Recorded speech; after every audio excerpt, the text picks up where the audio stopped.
재봉사는 모든 일감을 갖고 지난주에 와서 신부복을 만들기 시작했다. 하지만 나는 결혼 날이 돌아와도 정말로 식을 올릴 시간을 낼 수 있을지 믿어지지 않는다. 미리 결혼복도 입어보고 결혼식 준비도 감독하고 싶지만 시간을 낼 수가 없다. 어떤 옷을 입게 되든지 감사할 뿐이다. 장식이나 무늬 없는 긴 치마에 앞과 뒤에 술을 놓고 세 겹의 주름을 잡은 짧은 비단 웃옷은 보기 좋을 것이다. 나는 술을 놓지 않고 장식이 없는 웃옷을 좋아하지만 내 척추가 휘어 잘 어울리지 않으니. 닥터 쇼우드가 결혼식을 올릴 시간조차 없을까봐 걱정했던 점은 기우였다. 오히려 아름다운 6월에 결혼식을 2번이나 가졌다. 그녀의 일기를 보면 결혼식 날 9시 닥터 홀과 나는 닥터 스크랜턴 내외 존스 목사 벵겔 양과 함께 영국 공사관으로 가서 영국 공사 힐리어 앞에서 식을 올렸다. 이 식은 영영에서만 어디를 가든지 합법으로 인정될 뿐 미국에서는 합법성이 인정되지 못했으므로 12시에는 미국 영사 앞에 가서 또 식을 올려야 했다. 닥터 홀은 캐나다인이므로 영국 영사 앞에서, 나는 미국인이므로 미국 영사 앞에 가서 법적인 절차를 밟아야 했던 것이다. 두 번째 식에는 약 30명을 초대했다. 식장인 여성 해외 선교회의 관사에서 스크랜턴 여사의 품이 있는 주재하에 식이 거행되었다. 1892년 6월 27일은 참으로 화창한 날씨였다. 줄에 올린거 목사와 부줄의 벙커 목사의 인도로 식은 정오에 시작되었다. 영국 영사관 힐리어 영사와 미국 영사관의 호러스 앨런 대리 총영사가 지켜보는 가운데 미국 뉴욕주 리버티 출신인 닥터 로제타 쇼우드와 캐나다 온태리오주 글렌뷰엘 출신의 닥터 윌리엄 제임스 홀의 결혼식이 거행되었던 것이다. 미국의 대리 총영사인 호러스 앨런은 의사로서 조선 왕자의 상처를 봉합해준 의술 때문에 서방 국가들과의 문호를 여는데 도움을 주었던 사람이다. 식이 끝난 후 피로연도 스크랜턴시 댁에서 서양식으로 열렸다. 중국인 요리사 스튜어드가 굉장히 큰 케이크를 만들어 장식했고 독일인 지휘자한테서 훈련을 받았던 조선의 궁전 악대가 손님들을 위해 연주했다. 조선의 풍속에 따라 가난한 사람, 거지들까지도 무시하지 않고 엽전을 나누어 줬다. 조선의 현금은 엽전으로 엽전 하나의 가치는 1센트의 10분의 1 정도다. 엽전들을 정원 문 밖에서 기다리고 있던 거지들에게 나누어 주자 그들은 신랑과 신부에게 복을 내려달라고 자기네의 좋은 신에게 간청했다. 신혼여행에서 돌아온 홀 내외는 미국으로 안식년 휴가를 떠난 아펜젤러 씨의 빈집에다 신혼살림을 꾸몄다. 홀 내외는 손님들과 함께 식사하기를 좋아해서 독신 선교사들을 자주 초청하였다. 자신들의 경험으로 독신 선교사들이 낯선 땅에 와서 얼마나 외로울 것인가를 알고 있었기 때문이다. 감리교 선교단의 연례회의는 이들이 신혼여행에서 돌아온 뒤 곧 열렸다. 닥터 홀은 평양에 선교 기지를 만들어야 함을 강조한 보고서를 제출했다. 의사 한 사람을 평양에 보내는데 필요한 비용을 보조하기 위하여 자신의 봉급에서 절반을 내놓겠다고 자청했다. 그 당시 미국 선교본부에서는 닥터 홀의 친구인 닥터 존 버나드 버스티드를 조선에 파견하려고 고려 중에 있었고 조선 선교부에서도 그를 빨리 보내주기를 희망하고 있던 차였다. 닥터 버스티드는 미혼이므로 평양 선교 기지를 개척하는 데 적합하리라는 생각에서 닥터 홀은 그의 봉급이 해결된다면 그만큼 빨리 조선으로 파견될 수 있으리라고 판단했던 것이다. 연례회의에서 윌러드 멜러리유 감독은 새 의사는 다음에 임명된다고 했다. 또 쇼우드 홀은 계속 서울 여성병원에서 근무하도록 닥터 홀은 평양 선교기지 개척 담당자로 임명했다. 그들에게는 놀라운 소식이었다. 가장 추운 겨울과 우기의 몇 달만을 제외하고는 대부분 평양에서 근무하라는 명령이었다. 그 당시는 아직도 내지에서 외국인이 거주할 수 없다는 금령이 발효 중이었고 기독교 포교자는 사형에 처한다는 법이 존재하고 있을 때였다. 닥터 홀에게 주어진 임무는 위험한 일이지만 이 일을 수행하는 데는 의사가 가장 적격자라고 생각했던 것이다. 홀 내외는 이 임무가 지금은 힘들어 보이지만 극복할 수 있다고 확신했다. 하나님은 우리와 함께 계시고 앞에서 인도하실 것이다. 라는 자세였다. 닥터 홀은 임명된 지 일주일 만에 언제 돌아올지 예측도 할 수 없이 평양으로 떠났다. 닥터 홀이 떠난 지 4주일 후에 노블 목사 부부가 조선에 도착했다. 닥터 홀은 뉴욕에서부터 노블 목사와 뜻이 통했다. 노블 목사가 조선에 오게 된 것은 닥터 홀의 권유와 설득 때문이었다. 이들 부부도 결혼한 지 얼마 되지 않았다. 닥터 홀은 이들이 도착하면 아펜젤러 집에서 함께 기거하자고 아내에게 말했다. 따로 살림을 장만하지 말고 기구를 공동으로 사용하면서 식사도 번갈아 준비하면 돈을 저축할 수 있다는 뜻에서였다. 이렇게 하여 선교사 한 사람을 2년간 조선에 파견할 수 있는 돈을 모아 선교회에 보조하려고 했다. 1892년 10월 18일 노블 부부가 도착했다. 홀 부인은 그들이 신혼부부이므로 자기네 전용 살림을 갖고 싶어 하리라고 생각하여 자기가 쓸 약간의 집기만을 남기고 닥터 홀이 돌아올 때까지 우선 쓰라고 노블 부부에게 다 주었다. 홀 부인은 자기와 노블 부부가 세간을 따로 쓰고 싶어 하는 마음이 이기적은 아닌지 고민했다. 우리와 한 집에서 살기를 기대하는 것은 그들에게 너무나 큰 부담감이 된다는 점을 알았다.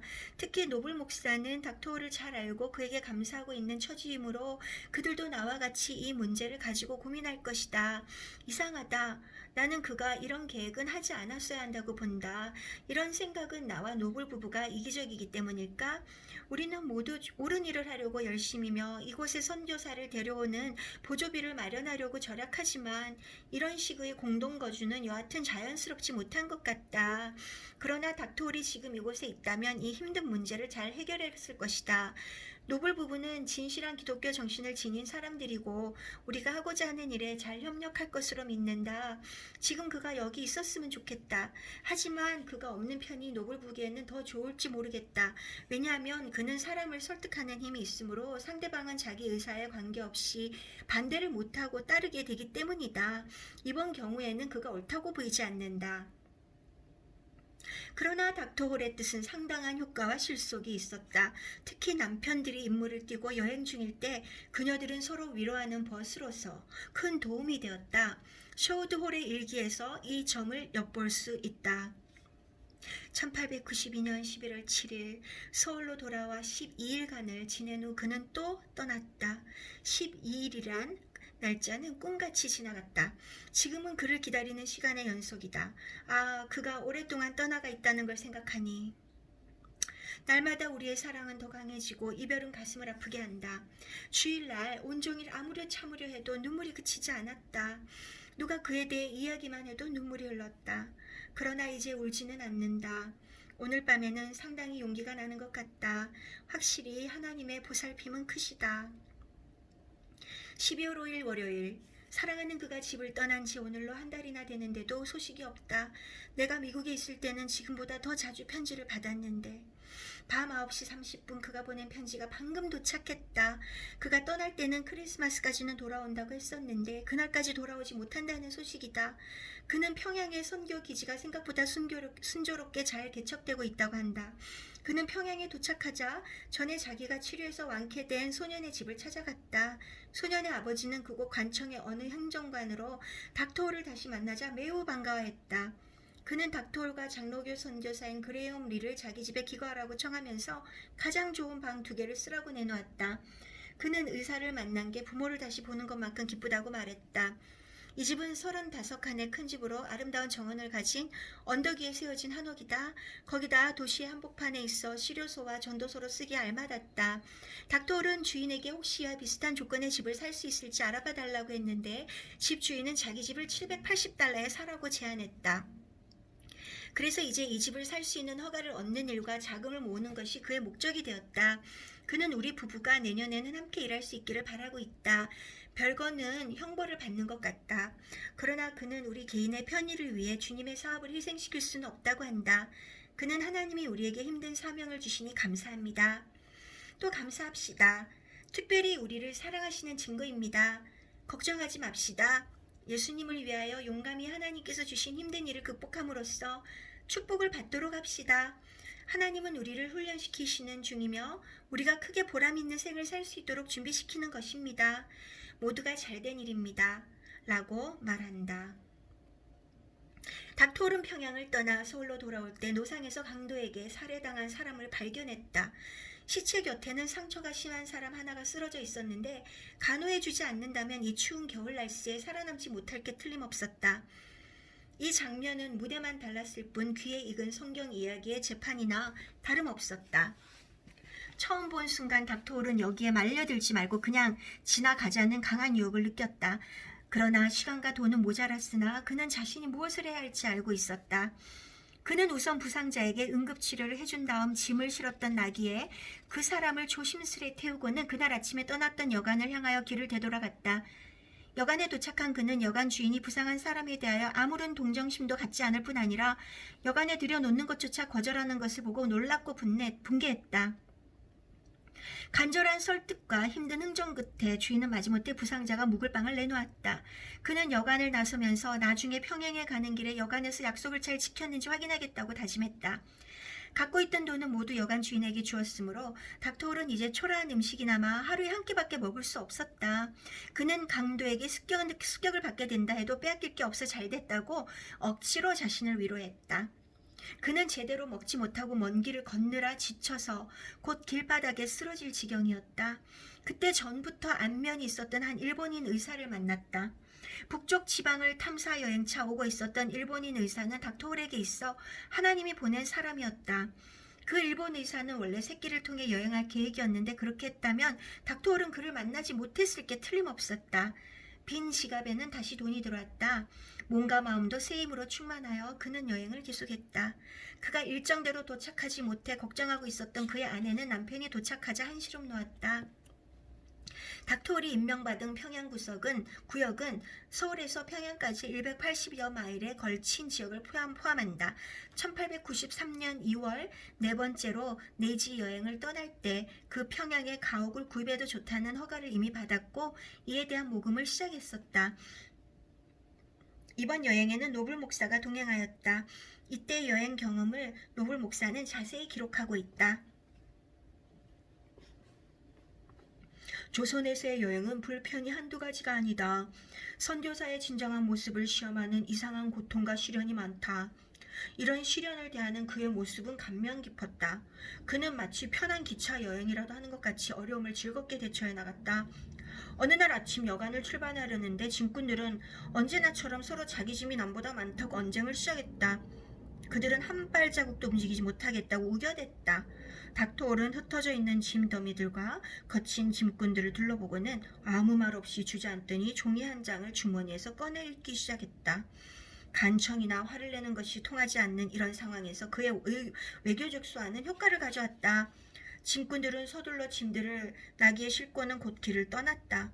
닥터홀은 말 위에 걸터 앉아 짐꾼들 곁을 따르면서 가장 재미있는 복음서의 이야기를 해주었다.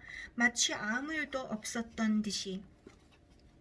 조선인들은 자기 주위에 많은 훈령들이 여행길을 방해한다고 믿는다.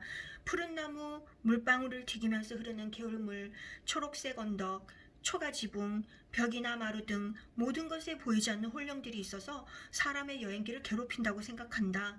우리는 신을 모신 작은 나무를 지나게 되었다.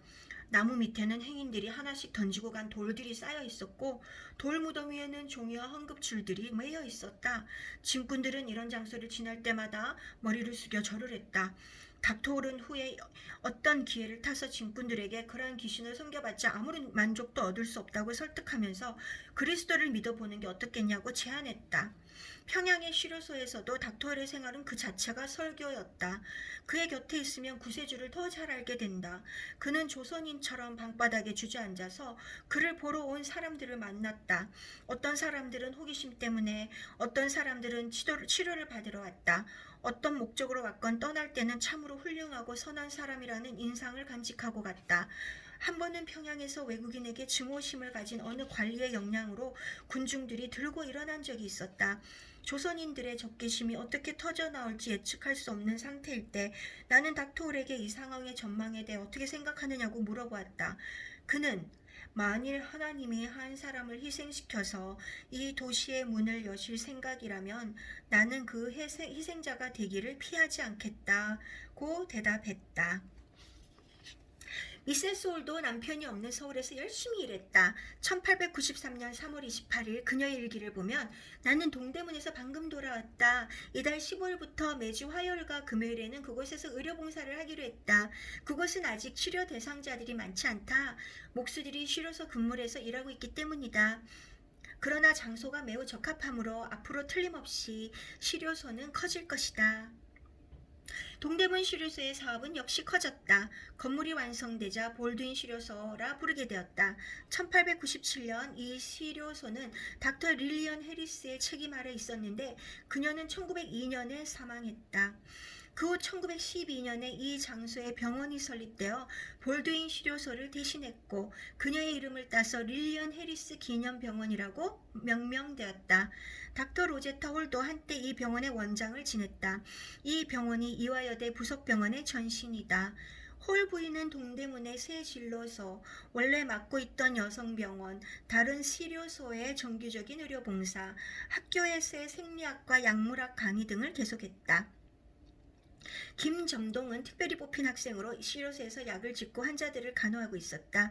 원래는 수술 보조를 싫어했으나 홀 부인의 언청이 수술을 본 다음부터 마음이 달라져 하나님의 도움으로 반드시 의사가 되고야 말겠다는 결심을 굳혔다. 점동은 또한 영적인 면에서도 성장이 빨라 15살이 되었을 때 이미 세례를 공고받았을 정도였다. 그 당시 조선에서는 여자가 결혼하면 이름이 없어졌다. 대개 14살쯤 결혼을 하는데 아기를 낳아야 그때부터 누구의 엄마로 불린다.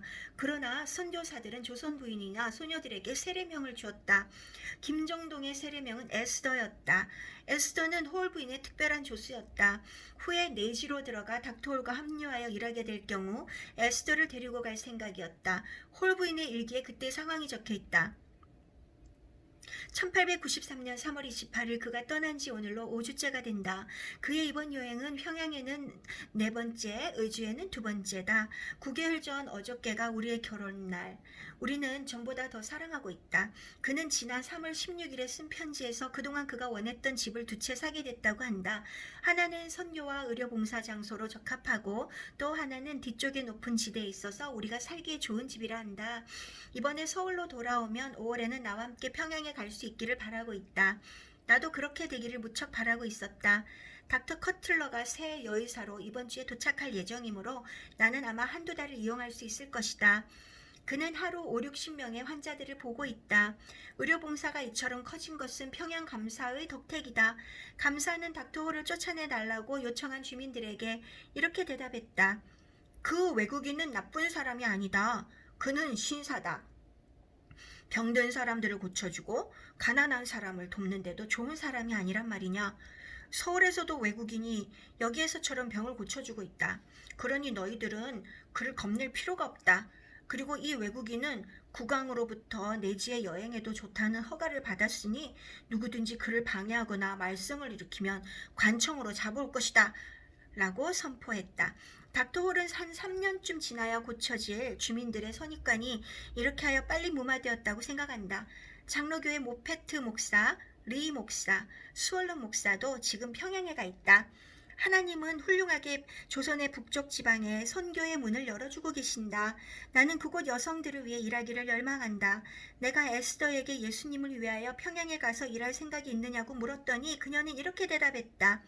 하나님이 길을 열어주시는 데는 어느 곳이라도 가겠습니다. 만일 하나님이 평양의 길을 여신다면 그리로 갈 것이고 비록 사람들이 나를 죽인다 할지라도 하나님의 뜻을 전하는 일에 내 목숨을 내놓겠습니다. 라고. 1893년 4월 29일 토요일, 그와 함께 있었던 지난 2주 동안은 너무나 행복했다. 그는 예정보다 이틀이나 빠른 4월 13일에 도착했다. 나는 예정 이틀 전이었지만 어떤 예감으로 혹시 그가 오지 않을까 하여 문을 잠그지 않은 채 잠자리에 들었다. 정말 예감대로 밤 11시에 그가 도착했던 것이다. 아침부터 140리, 47마일을 걸어서 왔다고 한다. 그는 평양에서 한 달쯤 일하여 많은 사람들의 신망을 얻은 뒤 노블 목사와 함께 의주로 갔다. 떠나기 전에 그는 그 당시 평양에 와서 아직 집을 구하지 못한 장로교회 모페트 목사, 수엘론 목사들에게 집을 살 때까지 자기 집에 있으라고 했다. 그와 노블 목사가 평양을 떠난 후 장로교 선교사들은 도시 외곽에 집을 구입하는데 성공했다. 그러나 조선 정부와 외국과 맺은 조약에 의하면 외국인들은 조선 정부에서 지정한 항구 외에서는 부동산을 소유할 수 없었기 때문에 조선인 조수의 이름으로 구입했다. 그러나 평양 시민들은 외국인들이 부동산을 샀다는 사실에 경각심을 가지게 되어 사태가 심상치 않게 됐다. 평양감사는 닥터홀이 의료봉사를 위해 집을 구입하려는 계획을 알고 있었고 또 조선 사람들에게는 그런 의사가 필요했으므로 비공식적으로 그를 보호해 주었던 것이다. 그러나 의사가 아닌 여러 서양 선교사들이 밀려오자 감사는 생각을 달리했다. 감사는 모페트 목사에게는 집문서를, 집주인에게는 돈을 서로 돌려주라고 명령했다. 거기다 모페트 목사와 리 목사에 대한 평양 시민들의 감정이 매우 격해 있었으므로 두 목사들은 평양을 떠나지 않을 수 없었다. 그 무렵 수엘론 목사는 이미 황해도로 선교 여행을 떠나고 그곳에 없었다. 닥터홀의 전 집주인도 간청의 명령에 따라 옛집으로 되돌아왔으나 집문서는 의주에 가 있는 닥터홀이 가지고 있으므로 아직 명의는 바뀌지 않았다. 이 집문서 역시 닥터홀의 이름으로 된 것이 아니고 그의 조선인 통역인 유씨의 명의로 되어 있었다. 이런 상황이었지만 그가 평양 집에 돌아오자 집주인들은 그를 환대했고 그가 서울에 온 뒤에도 편지가 왔다. 그동안 자기네들이 집을 잘 보살필 테니 너무 걱정하지 말라는 것과 병자들이 기다리고 있으니 빨리 와달라는 내용이었다. 한편 이 무렵 서울에서는 좀 심각한 사태가 벌어지고 있었다. 남쪽 지방에서 생긴 동학이라는 정치적 종교단이 있었는데 그들은 임금에게 모든 외국인들을 추방하라고 청원했다. 그러나 국왕은 귀를 기울이지 않았다. 그러자 동학들은 물러가면서 후에 4만 명의 군대를 끌고 와서 자기네 손으로 외국인들을 죽이겠다고 했다. 지난 토요일이 바로 그들이 서울로 진격해 오기로 한 날짜였다. 동학군이 온다는 날이 다 가까워오자 어떤 사람들은 상당히 조바심을 했다. 특히 일본인들이 심했다. 국왕은 우리 구역에 군인들을 보내 경비를 하게 했다. 경비병들은 낮에는 농부로 변장하고 밤이 되면 총과 칼로 무장한 군인이 되었다. 지금도 군인들이 경비를 하고 있으나 아직은 조용하고 아무 사건도 나지 않고 있다. 한동안은 병원을 찾는 환자가 현저히 줄었다. 특히 동대문의 수료소는 더 심했다. 외국인이 집에 드나드는 것이 알려지면 자기네들도 살해를 당할까봐 겁이 났기 때문이다. 그러나 이제 그런 걱정은 지나간 것 같다. 동대문에서 그저께는 27명, 어제는 13명을 치료했다. 이런 모든 상황을 종합해보면 우리 부부가 그렇게 바랐던 것이었지만 내가 그를 따라 평양에 가는 일은 무리가 많은 것 같다. 나의 낙심은 크다. 나는 평양에 갈 희망을 포기할 수가 없다. 연례회의가 열리기 전에 평양에 가서 내가 그곳에 얼마나 필요한지 확인한 다음 연례회의 때 이 문제를 결정하고 곧 평양으로 이사하려고 계획했던 것이다. 그러나 그는 조급히 결정하지 않는 게 좋을 것 같다고 한다. 이번에도 유씨와 함께 자기만 평양에 가겠다는 것이다. 그는 이 문제를 잘 해결할 수 있을 것이다. 다음 가을이면 아마 나는 평양에 갈 수 없게 될 것이다. 미혼인 닥터 버스티드가 조선에 온다면 그가 대신 평양으로 그 다음에 파송되기를 닥터홀은 희망하고 있다. 그렇게 되면 우리는 지금처럼 별거하지 않아도 될 것이다. 닥터 버스티드는 6월 1일 도착할 예정이다. 그가 도착하면 연례회의 이후까지 조선어 공부를 한 다음 닥터홀과 함께 평양에 가서 다음 가을 학기까지는 완전히 정착되기를 나는 바라고 있다. 물론 남편이 한 번에 2달이나 석 달씩 혼자 평양에 남아있지 않게 되어야 가장 좋을 것이다. 내 머릿속은 이런 문제를 생각하느라 바쁘다. 평양에 가게 되면 에스더를 데려가려는 생각이지만 그것이 과연 에스더를 위해 최선의 방법인지 지금은 알 수가 없다. 우리는 닥터홀이 데리고 있는 사람 중에서 에스더에게 적당한 신랑감을 발견했다. 24세 된 청년인데 키가 크고 잘생겼으며 태도가 부드럽고 좋다. 스크랜턴 여사는 에스더를 시집 보내려고 서두르고 있다. 에스더는 지금 16세로 키도 크다. 남자의 이름은 박유산. 에스더의 어머니는 신랑감이 떠돌이 노동자였던 때가 있었다는 말을 듣고는 탐탁하게 생각하지 않는다. 그러나 신랑감의 선친이 선생을 했었는데 5년 전에 죽었기 때문에 할 수 없이 맏아들로서 일을 하지 않을 수 없었다는 것을 알자 겨우 승낙했다. 에스더는 이 결혼 문제에 대해 참으로 훌륭한 편지를 내게 보냈다. 에스더가 자기보다 지체가 낮은 사람과 결혼하라는 말에 기분이 상해서 우리를 원망해도 그녀를 나무랄 수는 없었다. 실제로 여학교에 있는 학생들은 거의 다 자기 집안보다 나은 집안으로 시집가고 있다. 그러나 이 사랑스러운 소녀는 결혼을 이러한 방법으로 생각지 않았다. 나의 소중한 자매여, 당신이 어제 보낸 편지를 받고 나는 매우 기뻤습니다. 이제는 여지껏 말하지 않았던 제 심정을 말씀드리겠습니다. 당신은 제가 무슨 생각을 하고 있는지 아십니까? 3일 동안 저는 뜬 눈으로 고민했습니다. 왜냐하면 저는 남자를 결코 좋아하지 않을 뿐 아니라 바느질도 잘 못합니다. 그러나 우리의 관습은 누구나 결혼을 해야 합니다. 이 점은 저도 어쩔 수 없습니다. 비록 제가 남자를 싫어해도 말입니다. 만일 하나님께서 박 씨를 저의 남편으로 삼고자 하시면 저의 어머니가 그를 좋아하지 않는다 해도 저는 그의 아내가 될 것입니다. 그의 지체가 높고 낮음이 무슨 소용이 있겠느냐고 어머님께 말씀드리겠습니다. 저는 부자거나 가난하거나 지체가 높고 낮음을 개의치 않습니다. 제가 예수님의 말씀을 믿지 않는 사람과는 결혼하지 않을 줄 당신은 알고 있지 않습니까? 제가 결혼한다고 생각하니 참 묘한 느낌이 듭니다. 사랑하는 에스더, 그녀는 날이면 날마다 나에게 새로운 인생을 배우게 한다. 나는 그녀를 정말 사랑한다. 조선 관습에 의하면 여자애들은 14살이 되기 전에 혼인을 해야 한다. 처녀들은 머리를 길게 따서 등으로 늘어뜨리기 때문에 미혼자와 기혼자는 쉽게 구별된다. 지금 16살이나 된 에스더가 시료소에서 일하고 있으니 사람들 입에 크게 오르내릴 수밖에 없다. 에스더의 집에서는 이러한 수치를 더 이상 용납하려 하지 않기 때문에 선교사들은 신랑감을 구해주지 않을 수 없었다. 조선에서는 무당이나 병신 혹은 병에 걸린 사람들만이 미혼으로 남는다. 그래서 에스더 집안에서는 비기독교인에게라도 시집을 보내려 했다. 이런 형편인데 박유산이 신랑 후보로 뽑혔던 것이다. 박유산은 닥터홀에게 전도되어 기독교 신자가 된 청년이다. 홀 부인은 결혼하기 싫어하는 에스더를 크게 동정해서 처음에는 이 결혼을 추진하지 않으려 했으나 자신도 결혼해서 행복하다는 점을 느끼고는 이 제의를 받아들였다. 박유산과 에스더는 1893년 5월 24일 기독교 시고로 결혼식을 올렸다. 1893년 6월 27일, 오늘은 결혼 1주년 기념일이다. 어느 사이 이렇게 시간이 빨리 갔는지.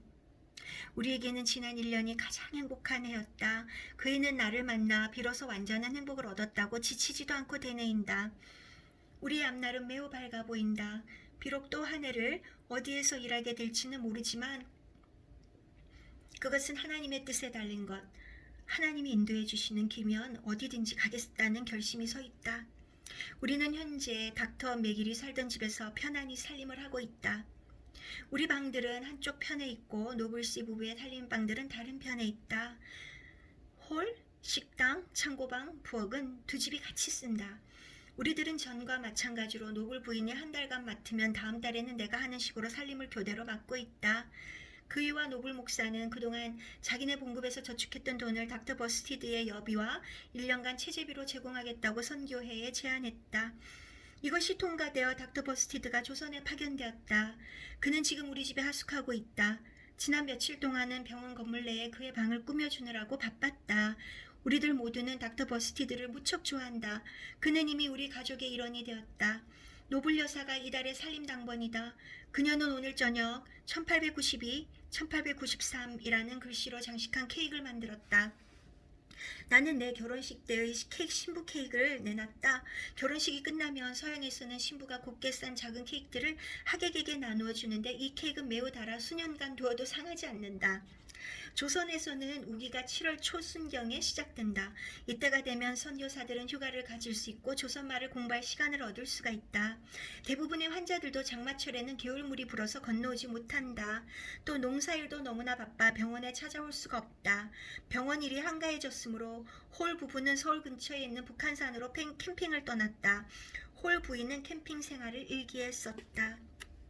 1893년 7월 26일 아침 6시 기상. 목욕하고 옷 입고 7시에는 아침 식사 준비 완료. 우리는 조선말 선생이기도 한 요리사와 함께 조선말로 기도한다. 만일 9시 이전에 시간이 좀 남으면 프란시스 헤버글의 전기를 읽는다. 9시부터 점심시간인 12시까지는 조선말 공부, 오후 2시까지는 독서시간, 오후 2시부터 5시까지는 다시 조선어 학습, 5시경에는 더위를 피해 이 근처에 있는 저를 찾아오는 다른 선교사를 만난다. 이들과 함께 성경 공부, 오후 6시에는 저녁 식사를 하고 산책, 9시 또는 그 전에 잠자리에 든다. 우리는 집시처럼 야영 생활을 하는 중에도 규칙적인 생활을 하고 있다. 우리는 햇볕을 쬐어서 딸기처럼 빨갛게 탔다. 낮이나 밤이나 우리는 그저 행복하기만 하다. 오늘 아침 식사가 끝난 후 그가 자기가 조선에 온 이후 이처럼 휴식을 가진 적이 없었다고 했다. 이 생활도 앞으로 일주일이면 끝난다. 나는 무어 부인의 출산을 봐줘야 한다. 출산 예정일은 8월 1일과 5일 사이다. 그 다음 약 10일 후면 스텔렌 부인의 출산이 있을 예정이고 그 다음에는 또 레이놀스 부인이 10일이나 10월 후에 출산 예정이다. 그리고 지금 나 대신 병원을 맡고 있는 닥터 커틀러도 휴가를 곧 가져야 하고 23일경에는 연례 회의가 열린다. 이 때문에 금년의 휴가는 2주일간이다. 감독 포스트 씨가 연례회의를 주관했다. 그는 닥터 버스티드를 닥터 스크랜튼의 병원에서 일하도록 임명했다. 그리고 닥터 윌리엄 제임스 홀과 그의 아내 닥터 로제타 셔드 홀에게는 평양 개척의 임무를 명했다. 홀 내에는 대단히 감사해야 하였다. 닥터 홀은 평양 개척에 대한 보고서를 낸 후 평양의 선교 기지용 건물과 가옥을 사려고 서울에서 모금을 시작했다. 이때 가장 먼저 반응을 보이고 용기를 준 사람들은 선교사들의 자녀들이었다. 닥터 홀이 평양에 선교 기지용 부동산이 필요하다는 상황을 어린이들에게 설명했을 때 한 어린이가 나섰다. 그런 일이라면 우리는 하나님께 집을 주십사고 기도하겠습니다. 닥터 홀은 그때 일을 이렇게 회상하고 있다. 나는 이 어린이들의 기도를 결코 잊지 못할 것이다. 이들은 하나님께 직접 청원을 드렸다. 곧 응답이 왔다. 기도회가 끝나자 버티 올린거가 반짝이는 은하 1달러를 가지고 내 방으로 왔다. 닥터 홀, 여기 1달러를 평양의 집을 사는데 보태주세요. 더 드리고 싶지만 제가 가진 돈은 이것뿐입니다. 그 다음에는 그의 누이 동생인 9살짜리 귀여운 꼬마 윌라가 10센트를, 뒤를 이어 어거스트 스크랜튼이 50센트를 가지고 왔다.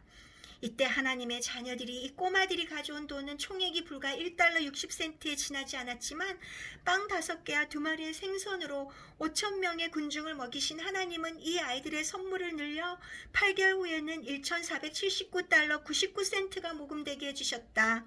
오늘날 우리가 평양의 좋은 장소에 병원과 치료소를 갖게 된 것은 이러한 연유로 이루어진 것이다. 그의 가을에 닥터 홀은 또 하나의 기쁨을 갖게 되었다. 항상 어린애들을 사랑했던 그는 이제 자신이 아버지가 되려고 하는 중이었다. 제4장 평양에서의 순환 이어집니다.